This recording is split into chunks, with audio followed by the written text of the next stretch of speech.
Friends, welcome to tonight's episode. We are now at episode 5 and we're diving into Daniel chapter 12, which is the last chapter of the book. Believe it or not, we've already covered the major parts of the book of Daniel. And so if you've missed an episode, you can always go back to catch up with all the episodes. And as you watch tonight, make sure to like the video, drop a comment, and share the link with someone, with a friend. And I'm sure that they'll benefit from the information.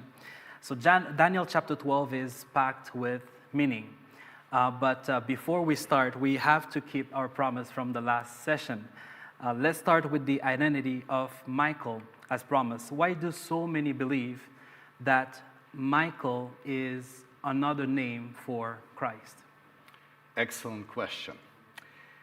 The word Michael itself, as I mentioned yesterday, is a compound word, which means who is like God, Mikael. Yeah. And it is mentioned literally only 5 times in the whole Bible. 3 times right here in the book of Daniel, in chapter 10, when the spiritual warfare is introduced and Michael is standing for God's people. And then here at the beginning of chapter 12, we read, at that time, Michael shall stand up. Yeah. A great prince who stands over the sons of your people. Yeah. Then we meet Michael again in the book of Revelation. It's Michael and his angels who fight with serpent, devil, The Lucifer, dragon, the dragon, Yeah. and his angels. So we introduced to this war. And there's another interesting passage in book of Jude where Michael argues and rebukes Satan for the body of Moses. Yeah. Now we believe, and we have factual evidence in the Bible, that Moses was resurrected because he appears to Christ to strengthen him on the Mount of Transfiguration.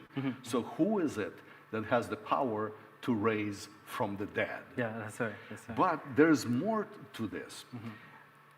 I'm aware that as Seventh-day Adventist, some evangelical churches label us a cult and put us in the same category as Jehovah's Witnesses, because see, Jehovah's Witnesses, they diminish Christ to a created being and say, see, if you believe that Archangel Michael is Christ, then you're diminishing Christ to be an angel. Yeah, that's right. Yeah.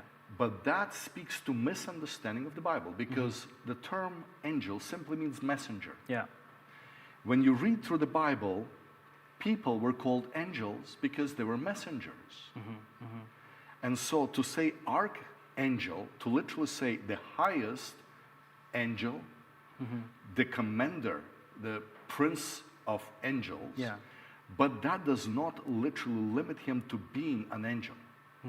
Now I'm going to go further with this, because if Christ came in the flesh of men, could we for a moment think that he could have appeared as an angel to communicate to angels? You see? And that is serious. I would go further. One category of angels that is mentioned in the Bible is flaming fires. Seraphim, they are literally fiery beings.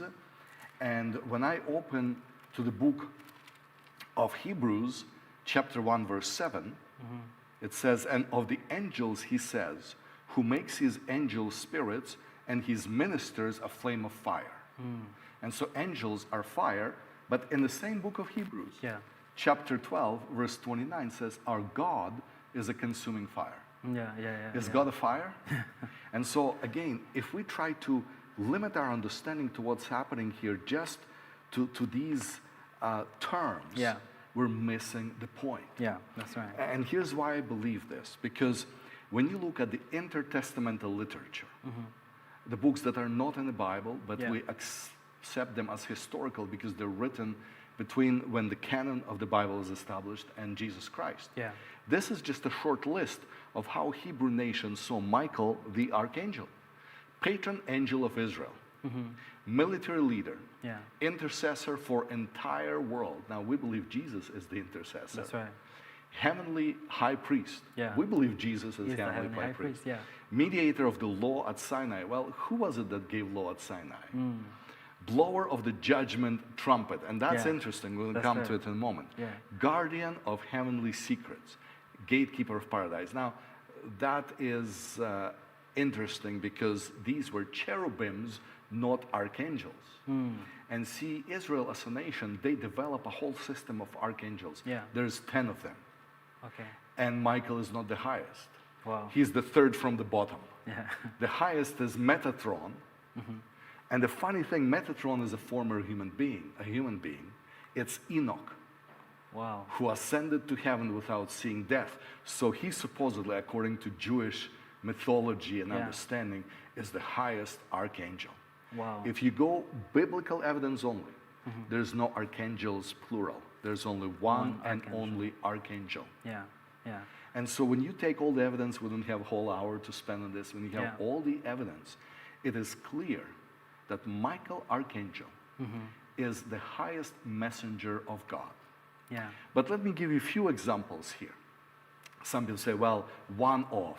Well, that's just your English translation because the Hebrew word ehad literally means one. Yeah. First. Yeah. So a better translation would be, he is the first above all angels. Okay. Or one and only commander of God's angels. Now, throughout the Old Testament, there's many instances when the angel of the Lord appears. Yeah. Remember the story of Moses at the burning bush? Yeah, that's right. Yeah. It's angel of the Lord, but Moses recognized that he is in the presence of God, Yeah. and it is the Lord himself. Yeah. Then angel of the Lord appears to many, Hagar, Yeah. Jacob, Abraham. Yeah. We could think of Joshua when he sees the commander of God's That's right. armies. Yeah, that's a good one. Yeah. Samson's parents Yeah. to declare that Samson would be born. But probably one of the most interesting cases is Zechariah, where you have angel of Yahweh who is Yahweh. You see? Yeah. And so, to those who are watching online, friends, when you do complete biblical study, there's no question Yeah. that this archangel is Christ. That's right. That's right. Visible manifestation of the invisible God. Yeah, and that's very interesting because in Paul's letter to the Thessalonians, that letter gives us a unique connection. We see it's the only place in the Bible where the word archangel is used, and it's used in the context of Jesus returning with a loud shout, the dead are raised. So could this as well be a strong clue that Michael is indeed another title for Jesus? Interesting that this one other instance outside of Daniel, Yeah, right? yeah. So in the New Testament, there is only one use of the word archangel, and it is right here in Thessalonians. Yeah. And notice what he declares. Yeah. For the Lord himself will descend from heaven with a shout, with the voice of archangel. When you look even grammatically, Yeah. this voice of archangel belongs to the Lord. You see, and was the trumpet of God. Yeah. It's interesting that when we go to the book of Revelation in our next presentation, when John meets Christ, what does he hear? The trumpet, That's the right. sound of trumpet. He looks Yeah. around and he sees Jesus. Yeah. And notice what happens, and the dead in Christ Will will rise first. Yeah. So when the voice of archangel shouts, the dead rise up. And right here in Daniel, we see what happens when he see this Archangel Michael. The next thing that happens, those who sleep in the dust of the earth shall awake. Now, Wow. the faith in resurrection has been present. I just give you one quotation from Isaiah. Yeah. Dead shall live, their corpses shall arise, dwellers in the dust awake and sing for joy. So it gives you understanding that ancient prophets did not believe that people who are dead are having fun somewhere in heaven. They're sleeping in the dust. Yeah. That was the understanding. Yeah. God's light of life will fall like dew on his people, and the earth will give birth to those long dead. That's Wow. prophet Isaiah. Yeah. And so here Daniel continues in the same line. He says, many of them that sleep in the dust of the earth shall awake. Now, people pick even on that first word, many. So you see, not everybody, many. And they said, maybe this speaks of some special resurrection, where a certain group would be resurrected and the rest will be resurrected later. But notice, he continues to say that in the resurrection there will be two groups, Yeah. some to everlasting life and some to shame and everlasting contempt. Yeah. And so there's two groups that are resurrected. Now, Jesus in the Gospel of John Yeah. affirms that. Chapter 5 says, don't marvel at this. The hour is coming in which all who are in the graves will hear his voice and come forth. Yeah. And then Jesus gives two categories. Those who have done good to the resurrection of life, and those who have done evil to the resurrection of condemnation.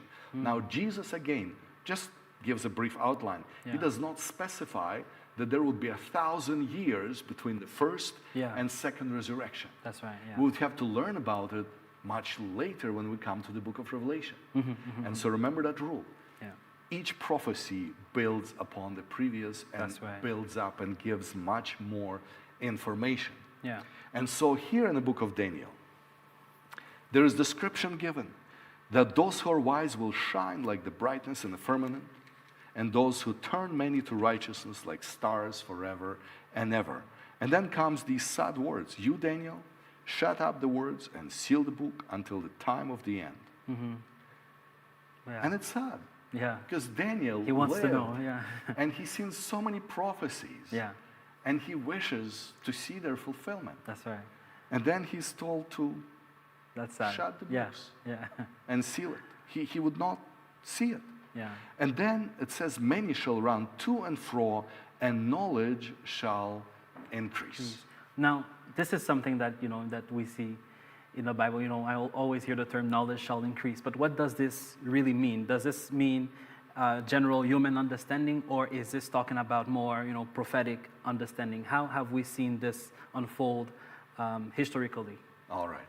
Now, as you're asking this, I want to draw attention to the picture here. You see all this media saturated picture. Yeah. So yeah. the idea is knowledge that has increased is our devices and Technology, everything, yeah, right? yeah. And people talk about how knowledge is multiplied so many times over a period of time. But I do not think so that that's what it's talking about. Okay. When people run to and fro, it's not just our ability to travel and Yeah. fly and go all over the place. No, people would be running to the book of Daniel. Okay, The okay. time will come at the end Yeah. when that book of Daniel will become like a magnet. Okay. People would be running to the book of Daniel. Their knowledge and understanding of the prophecies of Daniel will increase. Okay. Okay. And I believe that is what we need to focus on. And again, when you look at that situation, how many people had books back then? yeah. Yeah. Not many. Not. Yeah. In fact, it would take another 2,000 years from Daniel Yeah. until books would become available. That's right. That's right. Even as long as 200 years ago, you would be a rich person if you would have a library, Yeah. personal library, because books were not that abundant. That's true. And so in this prophecy, there is a prediction that the time will come when people would have easy access to the prophecies of Daniel. Now I want to put on the screen here just an outline of how Bible would become available. Mid-15th century, there was invention of printing press. Yeah.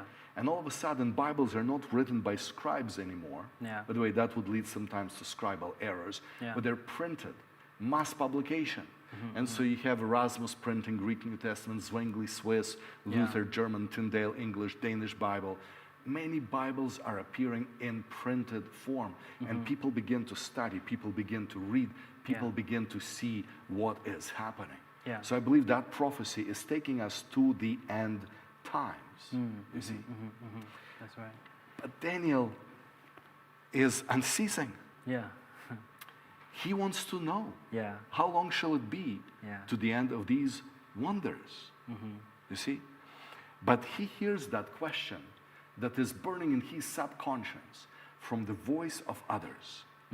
There's an interesting description. There's a vision. Daniel is looking, and he sees two others on the riverbank and one above them. And the question is asked, and then he hears this man clothed in linen above the waters of the river, holding up his right hand and his left hand to heaven, swearing by him who lives forever. And swear here is in the sense of giving an oath. Yeah. Okay? Yeah. It's not how some people use the word today. Yeah. That there will be time, times, and half a time, and when the power of the holy people has been completely shattered, all these things shall be finished. So again, Daniel hears the repetition of the same message that we're probably inundated to hear, right? Yeah, that's right. That's From right. chapter 7 through 8 through 11, we heard, look, there is still a long period of time. There's this time, 2 times, and half a time. Yeah. Now hold on. This timeline looks familiar, right? That's right. It looks like it appeared in the book of in chapter 7 of Chapter Daniel. 7, So right. is this a repeat of the same prophecy, or is there more information being added here? I believe that angel is reminding Daniel of all the previous visions that he Okay. saw. Okay. And saying, look, Daniel, this is not going to happen now. Yeah. There will be this long period of time, 2 times and half a time. And notice, the people of God will be shattered, or the saints shall be given into the power of little horn and persecuted. So we're looking at this particular time line here. And so notice reaction from Daniel. It says, although I heard, I did not understand. Yeah. Now, I hope this is a message of hope to many of us. Sometimes we read the Bible and we say, I just don't get it. Don't get it. Yeah. So don't get discouraged. Daniel also did not understand. That's right. Yeah. Keep studying, keep praying, keep getting there. And so he says again, my Lord, what will be the end of these things? He wants to know the end. I've met some people that when they get the book, they flip to the back. They want to see how it will end. Some people, when they watch movie, they want to scroll over to the end to see how it's... Daniel wants to know how it's going to end. Yeah. And so the message again is repeated. Go your way, Daniel, for the words are closed up and sealed until the time of the end. Yeah. And that time of the end is that special marker that we've seen before. Remember? Same as in Daniel 11:40, that at the time of the end there will be a specific shift. So these words are going to be sealed until the time of the end. Wow.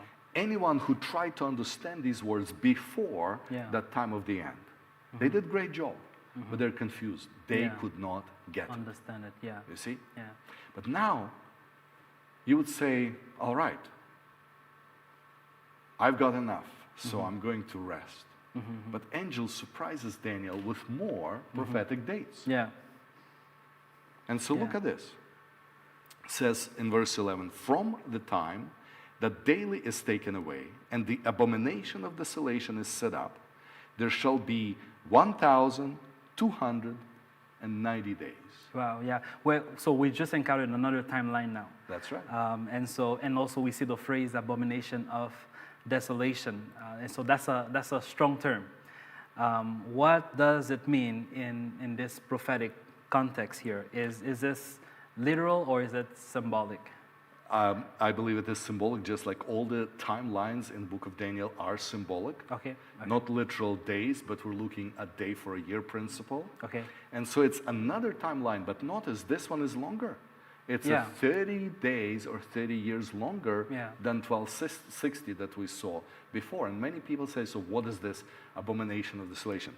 Would be easy if angel will explain, but there's no explanation here. And that's why people speculate Antiochus Epiphanes, desecration of the temple, destruction of the temple by the Roman armies in 70 AD. And we could think even of Bar Kokhba rebellion that would happen in 135 AD.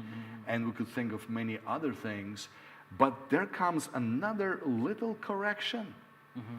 As you're wondering about these 1290, notice the next verse. It says, blessed is he who waits and comes to another date. 1,335 years. I believe that this is leading to the time when the sanctuary shall be cleansed. Because in all the visions that Daniel had, they all point out to what? Cleansing of the sanctuary. That is one vision that preoccupied the mind of Daniel. He knows that at the end of times, the sanctuary shall be cleansed. And here's the promise of blessedness. Blessed is he. So this is not just another date, but this is something that comes with the blessing that when the sanctuary finally would be cleansed, what a blessing that will be. And so, notice again another command, but you go your way till the end, for you shall rest and will arise to your inheritance at the end of The the days. Yeah. It's a beautiful promise of resurrection. Arise to your inheritance at the end of the Of day. your days, yeah. You know, when I read the gospel story and learn that when Jesus died, there was a great earthquake, Yeah. and graves were open, and Yeah. people came out. I thought to myself, wouldn't that be great if Prophet Daniel would be also resurrected, that he would live Yeah. now in heaven with Moses and Elijah and Enoch and Yeah. others who Christ took into heaven as first fruits. Wouldn't that be great for Prophet Daniel to see fulfillment of all these prophecies? Oh yeah. Oh yeah. Yeah.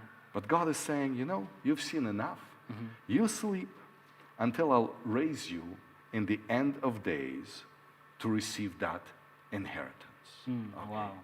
And so now, what do Yeah. we do with this, Ed? Yeah, that's right. So now we're looking at 5 different prophetic time periods in Daniel. And so I'm wondering, how do they fit together? Do they fit together? And are they pointing to the same event, but from different angles? It is a good question. And what I propose right now, we're going to draw a chart here. Some people may dispute it, but just try to see if there's a logic in it, all right? Yeah. Notice we have the 2300, the longest period, that started in 457 BC Yeah. and stretches to that 1843, 1844 date. Yeah. All right? The longest period. Now, the first portion is that 70 weeks, 490 days that are cut off for the people of Israel. And so until 34 AD, this is being fulfilled, and then the message goes to Gentiles, Yes. which, if you do the math, leaves us with 1810 years. So 18 centuries of special work for Gentiles. Yeah. And so 1335 also has a fulfillment at that end. You see, 1335 comes to the same time as 1843, 1844. Okay. If you do the math, it brings you to about this year, 508. Yeah. Now, nothing is explained as to what happened there. Simply, blessed he who waits and comes to that date. Yeah. So whatever happens here is going to escalate events that people would wait for the time of the end even more. Okay. Okay. Now, from this same date, Yeah. because it's on the mind of Daniel, what is this 1290? And that's why the very next thing is given is 1335. So I suggest that the beginning of 1335 and 1290 coincide, that they also work together. And so that brings us to 1798. Yeah. Yeah. Interesting date. Now, here's something that book of Daniel gives us a hint. Remember how I always look at the words between chapters? Yeah. Look here in chapter 11, it says that the time that the daily sacrifice is taken away and the abomination of desolation is set up. Yeah. From that time, you have the 1290. Look how the same phrase is used in chapter 11 that we just studied. There will be forces mustered by him, the little horn, Yeah. and they will take away the daily. Do you see correspondence? Yes, The that's daily is right. taken away, Yeah. and place there the abomination of desolation. Yeah. Is there a connection? Of course there's a connection. Yeah. The same language is used. But now we go even further back in the vision and we see how Daniel 11 is explained in Daniel 8. Look at this. An army was given over to the horn to oppose the daily. So these forces that shall be mustered is the army that is received by the little horn Okay. Okay. to take over the daily sacrifices, you see? Yeah. And he cast truth down to the ground. Now, I've already explained what I believe here. The daily represents daily ministration of the temple. Christ left the earth, not with the blood of bulls and rams and goats, with his own sacrifice to go to heaven and to be our intercessor. to stand as a high priest. An invitation sounds to us, come boldly to the throne of grace. Yeah. And so we are daily to come to Christ. He's the minister of the daily through all this time. Yes, yes. But at that particular point in 508, there would begin to emerge teaching here on this planet Earth that you don't need to pray to Jesus. Okay. Come to us. Yeah. We, the pastors, the ministers, the priest, Yeah. will offer a sacrifice.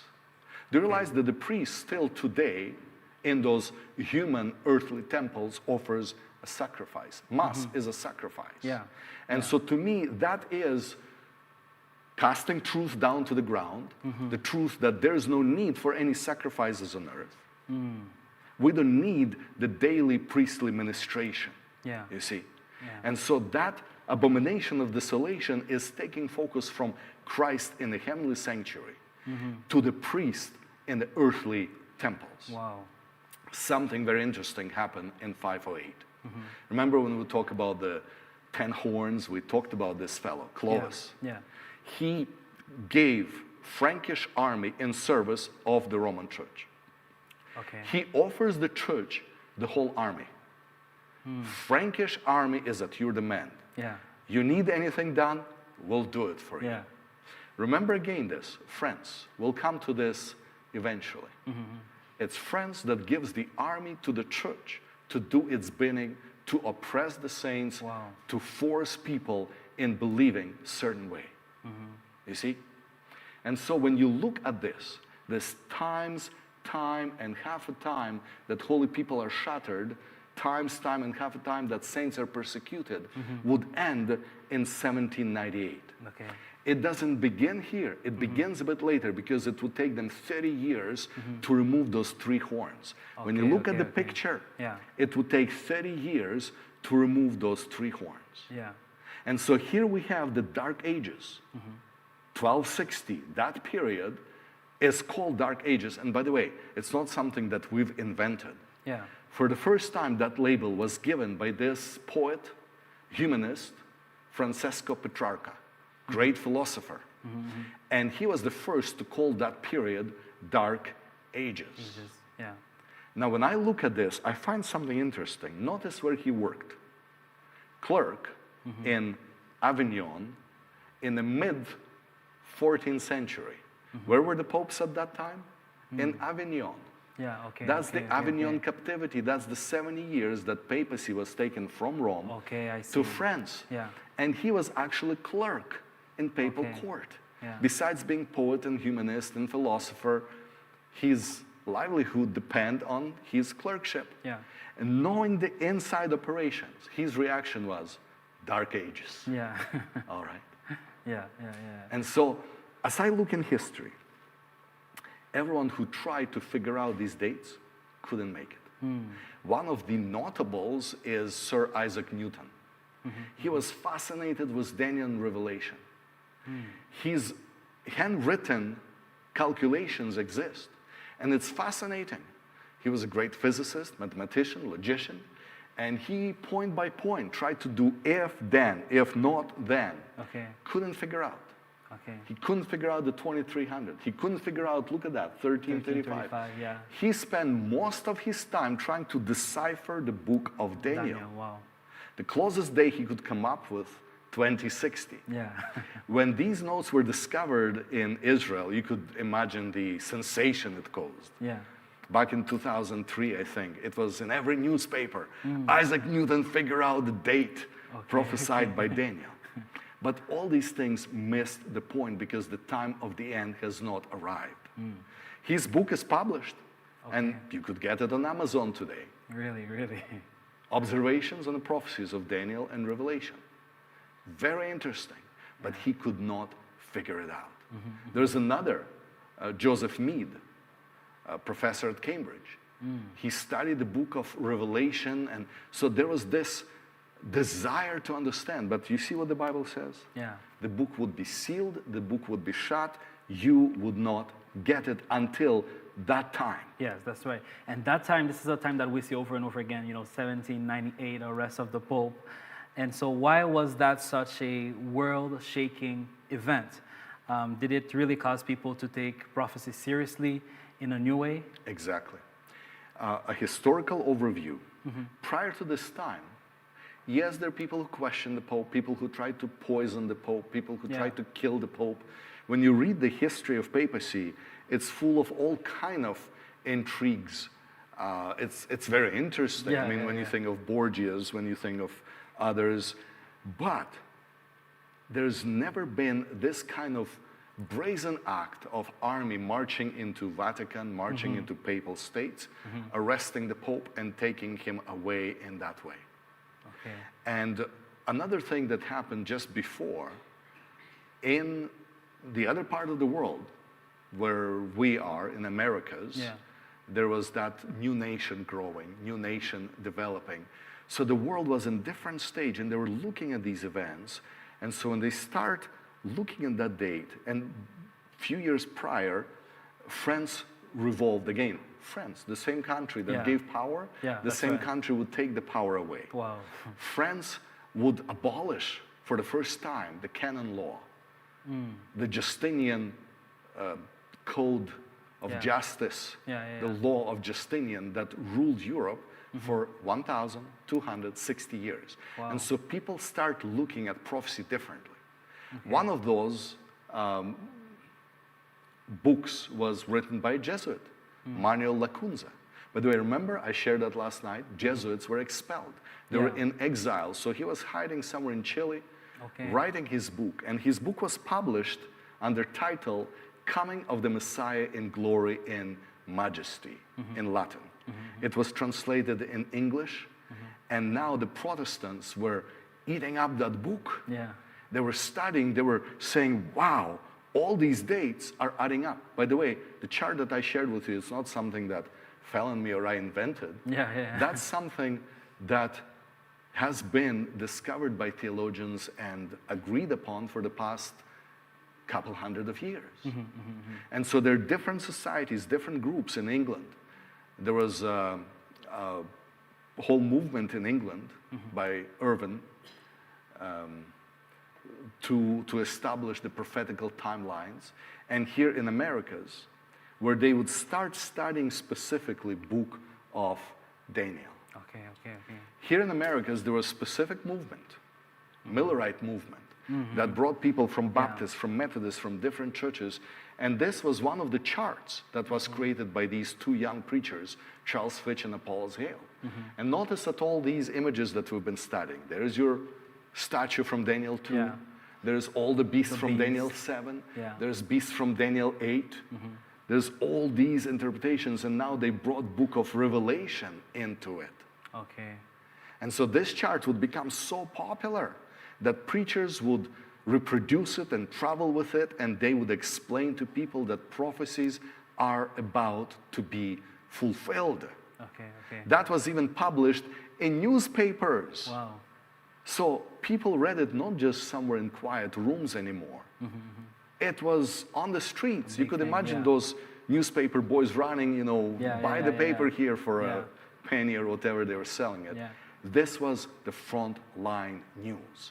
Everybody was running to and fro the book of Daniel, and the expectation was there. And so one of those people was William Miller. He was studying book of Daniel. In his personal study, he came to conviction that 2,300 days, cleansing of the sanctuary, means Jesus coming to this planet Earth. He got so excited that he did not study deeper to understand the sanctuary message. He just got so excited Jesus is coming soon. Exactly. That he started preaching it. And the movement that arose was powerful. And the name of this movement is the Millerites. Millerite movement, right. So now Daniel was told to seal this book until the end of the time. And what helped the people in the 1800s to realize that prophecy was being fulfilled? And you know, was it the timeline itself, or was it something else? You know, when they study book of Daniel, they study also book of Revelation. And there's a particular chapter in Revelation, it's chapter 10, that sounds like a strong allusion to Daniel 12. You see? When you come now to Daniel chapter 10, Now John, sees a vision that is very similar to that what was seen by Daniel. And those who study these books, they came to conclusion that book of Daniel actually confirms that at the end times, the book of Daniel will be opened up. Look at this. And I'm going to read verbatim. Chapter 10. I saw another mighty angel coming down from heaven, clothed with a cloud. Rainbow was on his head. His face was like the sun, his feet like pillars of fire. He had a little book open in his hand. And he set right foot on the sea and his left foot on the land, and cried with a loud voice, as when a lion roars. When he cried out, 7 thunders uttered their voices. Now, I come back to those 7 thunders in a moment. But notice this angel, whom I saw standing on the sea and on the land, raised up his hand to heaven and swore by him who lives forever and ever, who created heaven and the things that are in it. So you see, again, this picture of mighty angel above the water and the land, and he raises to heaven and swears by the one who lives forever and ever. And so anyone who study these things, you put them side by side, Daniel 12, Revelation 10, and say, this is deja vu. This is a repeat of the same vision. Okay? But this time, he says, there will be time no more. Now, some say there would be delay no longer. I don't like that translation. Because the Greek word is chronos. We have chronometers, the watches. That's right, time, so time no longer will be there. And so the strong connection here that while in Daniel, this angel says, there's still a lot of time. There would be this long period of time until the end. Now the same angel says, listen, the time is up. There's no more time. The time is up. One of the participants of that movement, she was very young. Years later, when she matures as a spiritual leader, she would write this. This time, which the angel declares with a solemn oath, is not the end of this world's history, neither of probationary time, but of prophetic time, which should precede the advent of our Lord. That is, the people will not have another message upon definite time. After this period of time, reaching from 1842 to 1844, there can be no definite tracing of prophetic time. The longest reckoning reaches to the autumn of 1844. And so that message was, the time is up. And what Daniel used to call the et ketz, the time of the end, that period of time of the end, when all the prophecies of the Bible have been fulfilled, all the prophetic timelines have happened, and now we're waiting for Jesus to come. This time has begun. And so that movement believes sincerely that in 1844, the time of the end has begun. Now, I should have used that as JPEG because apparently this computer does not have the fonts for Greek and Hebrew. But in the days of the 7th trumpet sounding, notice this, verse 7. In the days of the sounding of the 7th angel, when he is about to sound, the mystery of God would be finished. So it's interesting because we haven't studied book of Revelation. 7 trumpets are sounding, and there's a pause. Right before the 7th angel to sound, when he is about to sound, the mystery of God will be revealed. The words there in Greek supposed to say mysterion tou theo, the mystery of God. And so it is from this date when the angel says there's no more time, time is up, would be another revelation. The gospel would be preached at a different level. The mystery of God will be finished. The mystery of God would be revealed. And when you study the use of that word mystery, especially in the letters of Paul, that means the message of who God truly is. God of grace, God of mercy. When you look at those passages, it's obviously that God's image would be cleared up. I mentioned this before and I want to reiterate this. Prior to this time, the Christian church, even the reformers, even revivalists, they still had this picture of vengeful, angry God. Okay. Yeah. You yourself mentioned the sermon The titled. book, yeah. Sinners right? in the hands of an angry God, yeah. No one ever preached that God is actually God of love and mercy. Yeah. Don't be afraid of Yeah. judgment. That's right. Judgment is there to clear the mess, to clear the hate, It's good to news, clear all the mud that's been thrown on God ever since Lucifer's rebellion. And so this chapter 10 of Revelation, it is a good news. Yes. But it gets even better. Notice there are these 7 thunders, and I tell you, I always wish John would write it down. But sometimes God hides some things. Yeah. When the 7 thunders uttered their voices, I was about to write, but I heard a voice from heaven saying to me, seal up these things. Remember, just like in Daniel's, angel says, don't write, seal up the book. But here it said to John, seal up these things which the 7 thunders uttered. Do not write them. So John would not even write these things. Wow. I wish I would know what that meant. Now, when I study the Bible, I realize that whenever God speaks, people hear sound of thunder. John chapter 12, Jesus hears the Father speaking to him, but those around him, all they hear is thunder. Yeah. In Psalm 29, the voice of the Lord is compared to the thunder 7 times. So here, John hears the voice of God himself. He doesn't tell us what it's all about. Yeah. But notice what happens next. The voice which I heard from heaven, did you get that? Wow. The same voice he heard. Yeah. The 7 thunders. Yeah. The voice of God He makes it that clear. he hears from heaven. Yeah. It's this voice that tells him, go take the little book which is open in the hand of an angel. So it's not angel who invites John to take the book. It's not angel says, come take the book. Yeah. It's that voice from heaven that tells John, go take the book and eat it. Yeah. Wow. That's an interesting imagery right there. That's I don't know if you've ever eaten paper. Tastes bad. Did you ever have to hide something and you just... Yes, you just eat it. It tastes very bad. And so that has happened before.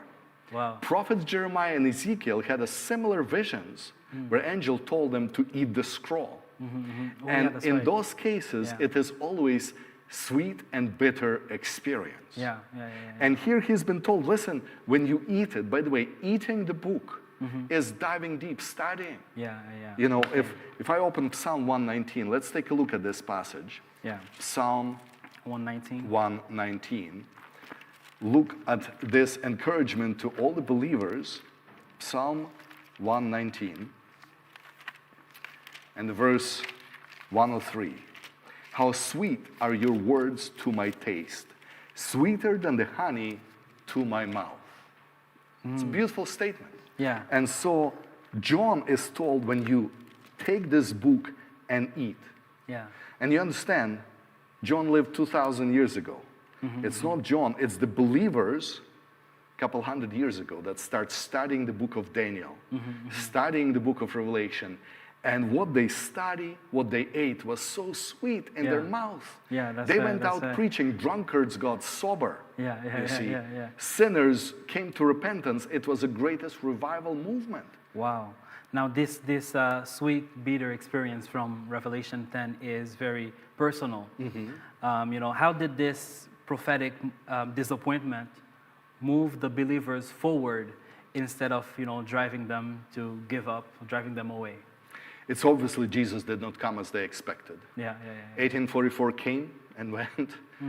Jesus did not come. Now, Yeah. when you look in details, and we don't have time to go through that, Miller expected Jesus to come in March of 1843. Okay. He never predicted any particular date. He said sometime between March 43 and March 44, that whole year. Okay. They waited, Christ didn't come. Oh, they And so waited in for a whole March year. 44, Wow. you would say, well, quit. No. Yeah. They only intensified. One of his friends, Joseph Bates, sold his house Yeah. and invested all the proceeds into the movement.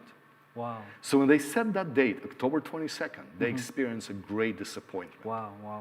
It was terrible. Yeah. And that's why historically, we speak about that it did happen. In 1844, people expected Jesus to come. He Yeah. did not come, and they're sorely disappointed. Wow. They're crying Wow, yeah. because they wanted Jesus to come. They would Yeah. learn later, you're never supposed to set the date. Yeah. But at that time, that's where they were. Yeah, that's They right. expected Jesus to come. Yeah. But then they turned back to the same prophecy that they read. And look what it says at the end of the chapter. You know, sometimes we read the Bible and we don't finish it. Yeah. Right after this, but when I had eaten, my stomach became bitter, comes another message. And he said to me, you must prophesy again to many peoples, nations, tongues, and kings. Yes. Now, this is interesting because the revival they experienced was limited to northeastern United States. Yeah. And as powerful as it was not in Russia, it was not in China, it was not in Africa. And so message comes, listen, this is not over. You need to prophesy more. This prophecy will sound again now to the whole world. Wow. Prophesy again. When you eat the book, Yeah. you may not be happy. Yeah. You may give up some comforts. You may feel bitter in your tummy. But you're invited to do what? Prophesy again. Yeah. And that's a call to preach the gospel. That's right. Share the good news. To evangelize. Yes. In fact, word that I skipped, when I look back, for example, in verse 7 of this chapter, Yeah. when the seventh trumpet sounds, the mystery of God will be finished as he declared. The word for declared is evangelize. Oh, okay. As he evangelized to the Yeah. prophets. So Yeah. whatever movement claims prophetic mission, it's about evangelism. It's about evangelizing. Proclaiming that Jesus is coming soon is evangelism at its best. Wow, amen. But it gets even better. Even though the chapter ends here, remember, when John wrote, there are no chapter divisions. That's right. Those That's will true. come later. Yeah. Notice the very next thing. After being told, you must prophesy again, then I was given a reed like a measuring rod. Wow. And he's told what? Go and measure the temple of God, the altar, and those who worship there. Yeah. What picture comes to mind now? Sanctuary. Sanctuary. Yeah. Exactly. Yeah. So when they got disappointed, they were instructed, Wow. you're going to prophesy more.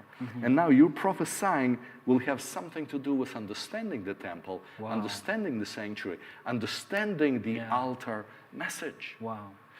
So this is not a coincidence Yeah. that from 1844 a new movement would arise that would be about evangelism, Yeah. prophecies, Yes. and the sanctuary. Wow. Sanctuary is so important, drawing people to understand that Jesus is standing in a heavenly sanctuary Yeah. as our high priest, Yeah. doing something on our behalf. I tell this story because it's just so meaningful to me. Yeah. A few years back, we're at the university with students, our ACF fellowship on campus. They were promoting the club, and it was a club week, and there are different clubs, and there's a Christian clubs on campus, and we're stationed next to them, and they had beautiful posters, big posters, Yeah. and they focus on these things. Jesus Christ came, he lived, Yeah. he died, Yeah. and he rose again. Yeah. And some of our youth said, why don't we join them? I said, by all means. Yeah. We join them. But remember, we have one more message to tell. Yes. While all the Christian world talks about Jesus came, lived, died, and rose, nobody's answering the question, what is he doing now? Yeah. And he doesn't want that to be secret. He has revealed that in the Bible for us. This is what I'm doing. I'm standing as your mediator, as your High intercessor. priest, yeah. And that brings us now to the book of Revelation. Yes. Because the book of Revelation is revelation about Jesus Christ, yes. and what he's doing now. Yes. Yes. And so we moved from Daniel to Revelation. And I hope we did it in dramatic enough way to understand the Yeah. connection between Daniel and Revelation. Yes. Yes. Amen. But we're going to take a pause tomorrow night. There will be no meetings. And Friday night, We will continue on Friday. that's right, Yeah. we'll dive into the book of Revelation. And in 7 nights, Yeah. we'll cover book of Revelation from chapter 1 to chapter 22. Yeah. God yeah. willing. In other words, the audience cannot miss any of the episodes coming because it's Amen. going to be very information filled, and so So stay tuned, Yeah. and God bless you until the next episode.